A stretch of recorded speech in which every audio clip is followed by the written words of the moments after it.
My great-great-grandfather lived in England. He worked at a pharmacy. When Sir Clifford Sifton decided to open up the prairies for settlement for less money, my great-great-grandfather moved to Alberta. His deal was if he worked on the farm for 10 years, he could have the land for free. He went back to England to get married to Ada H.J., my great-great-grandmother. They went back to Alberta to farm and had 4 kids. When their farm didn't do very well, they moved to Ontario and had 2 more kids. One being my great-grandma Doris E. Smith. She grew up and still lives in Highgate, Ontario. My other great-grandparents are Laura E. Chappelle and Ernie Chappelle.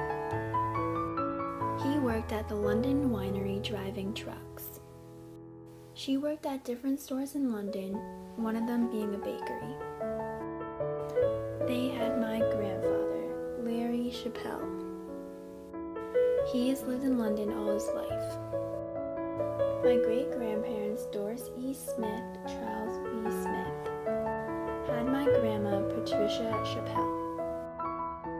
She lived in a small town called Highgate and liked to collect pictures from the newspapers of weddings and sport events.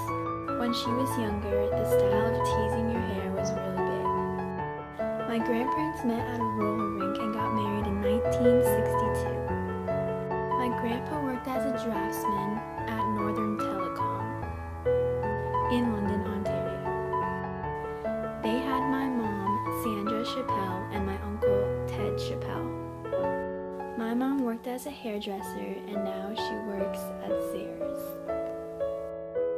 She got married to my stepdad in 2014. Dad, Tony Glavin, and my mom had me and my brother.